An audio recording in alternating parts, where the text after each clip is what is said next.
Fala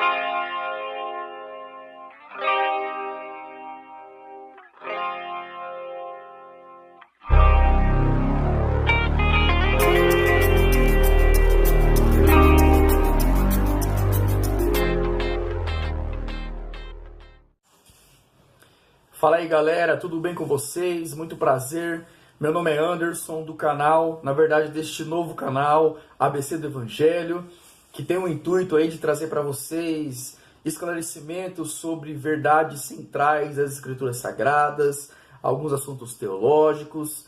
Vai ser um prazer muito grande compartilhar com vocês um pouco de conhecimento, que eu tenho certeza que edificará a sua vida. Antes de mais nada, sejam todos bem-vindos. Deixa o seu like aí embaixo, e se inscreva no nosso canal, compartilha aí, gente, ajuda a gente aí nessa nova empreitada, que eu tenho certeza que não só você será abençoado, mas outras vidas também serão edificadas através da palavra de Deus.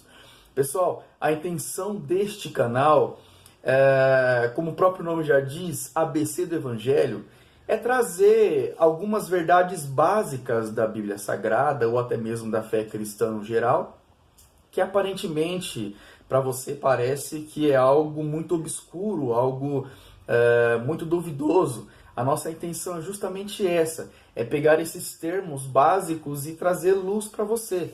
Então, pessoal, vai ser muito bacana aí essa nossa nova empreitada e tenho certeza que vocês vão gostar bastante. Beleza, pessoal? Nesse primeiro vídeo, eu gostaria de compartilhar com vocês, ou melhor dizendo, explicar para vocês a definição de uma palavra que muitas das vezes eu acho que você deve ter ouvido, né, em pregações, ou até mesmo se você não frequenta a igreja cristã, você frequenta outras igrejas, você já deve ter ouvido essa palavra, ou pessoas falando, ou em livros. Qual palavra é essa, Anderson?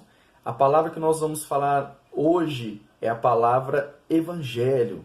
O que significa essa palavra evangelho? Da onde ela foi tirada? Será que essa palavra é um termo bíblico? Ou será que ela foi retirada de um contexto da época e assim por diante? Pessoal, essa palavra evangelho, que nós vemos hoje muito nos nossos dias, primeiramente, ela foi muito usada no período grego, um pouquinho antes de Cristo ali.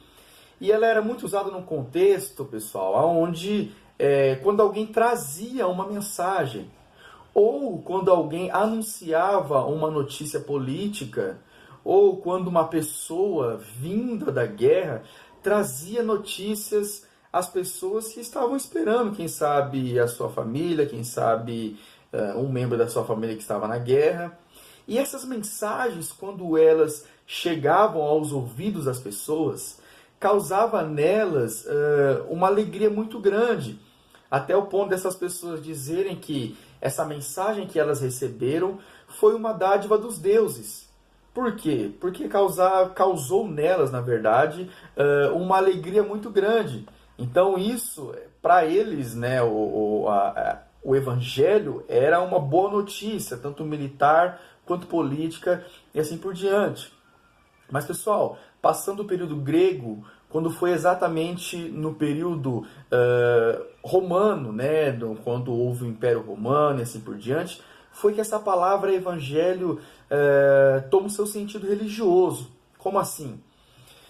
Quando era anunciado, né, ao povo, aos romanos, do nascimento de um novo ou de um futuro imperador, quando chegava o dia da sua entronização, ou até mesmo quando chegava a época, né, do imperador discursar para o seu povo, ou quando até mesmo este imperador decretava algo aos seus súditos, essas palavras eram recebidas como boas novas, prestem bem atenção nessa palavra, como boas novas pelos receptores que estavam ouvindo o imperador falar.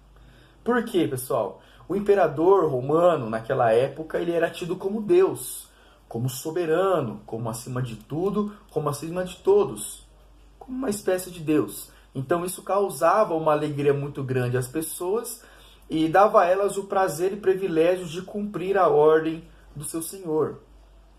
Foi então, pessoal, que essa palavra ela foi retirada deste contexto E os escritores dos evangelhos também usou essa palavra evangelho, essa palavra que significa boas novas, para colocar dentro dos seus escritos sagrados para dizer uma coisa, que não era o nascimento de um imperador que estava vindo, ou não era uma boa notícia militar, ou uma boa notícia de guerra.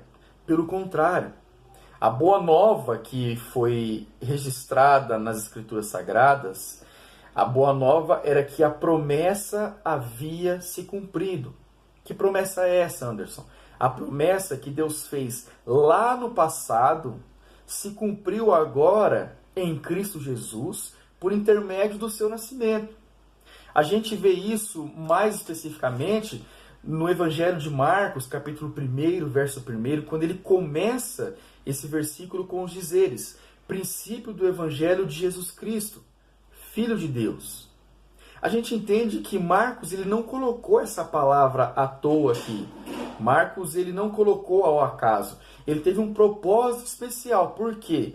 Quando ele enfatiza o nome Jesus, a palavra Jesus ela é uma derivação da palavra hebraica, do nome hebraico, melhor dizendo, Josué, que significa Deus salva.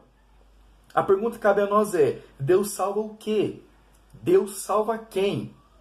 O próprio escritor Marcos vai nos dizer, no decorrer do seu evangelho, de que Jesus, este que carrega o nome Deus salva, dizendo em outras palavras que Deus salvará o povo dos seus pecados. Então isso é uma boa notícia, ou seja, aquilo que foi registrado lá no passado, no princípio, quando o homem caiu, isso se cumpre no nascimento de Jesus Cristo. O Evangelho, pessoal, é o anúncio de salvação por Deus ao seu povo. Ou seja, após a queda do homem, Deus ele fez uma promessa dizendo que o seu povo não permaneceria assim para sempre, mas que o descendente da mulher, que está registrado ali especificamente no capítulo 3, verso 15 de Gênesis, iria vir e iria salvar o seu povo dos seus pecados. E isso se cumpre onde? Justamente no nascimento de Jesus. E se consuma na sua morte.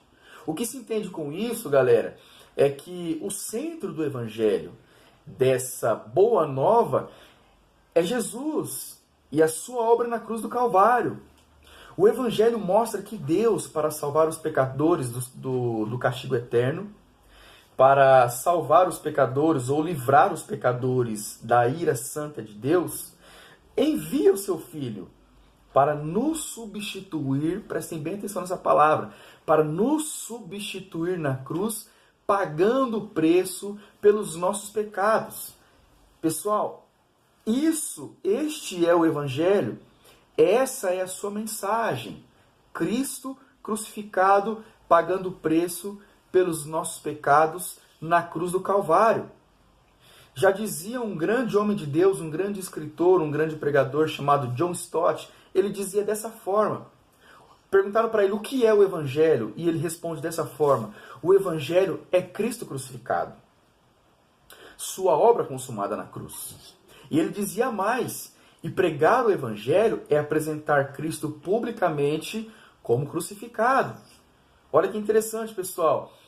O Evangelho ele não tem a intenção de mostrar simplesmente um nenê na manjedoura, ou mostrar simplesmente um jovem, na banca de carpinteiro, nas redondezas da Galileia. Ou até mesmo o Evangelho não tem intenção de mostrar a sepultura vazia. Pelo contrário, o Evangelho trata de Cristo na cruz. O Evangelho só é pregado para aquelas pessoas que pregam, o Evangelho só é pregado quando Cristo é publicamente exposto. O interessante, pessoal, é que, agora trazendo para os nossos dias, a gente vê que o Evangelho ele soa um pouco diferente daquilo que soava no passado. Nós vivemos dias onde não somente o Evangelho, mas a sua mensagem, ela está ou corrompida ou misturada com outros elementos. Para quê? Para torná-lo menos ofensivo e mais atrativo às pessoas que ouvem. O Evangelho, gente, para muitos não é a vitória de Cristo na cruz para a salvação. E sim, o Evangelho ele é um meio de ser vitorioso. Quer vitória financeira, vitória física e assim por diante. Mas, como já dizia um outro grande homem, um grande avivalista do passado, chamado A.W. Tozer, ele diz que a cruz que muitos apresentam, não só na sua época, mas eu também faço as palavras deles, a cruz que muitos apresentam hoje é uma cruz de isopor. É uma cruz que não causa nas pessoas um constrangimento. É uma cruz que não causa nas pessoas uma forma de olhar para os seus pecados e ver Deus como santo.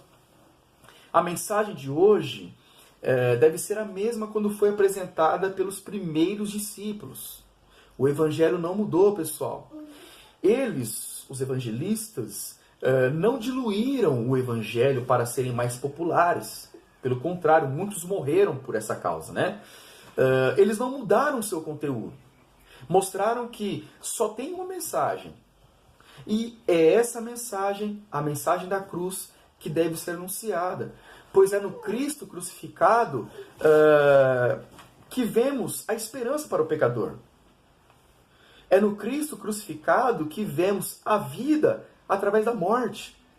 É no Cristo crucificado que vemos a alegria por meio da dor e a paz por meio da justiça.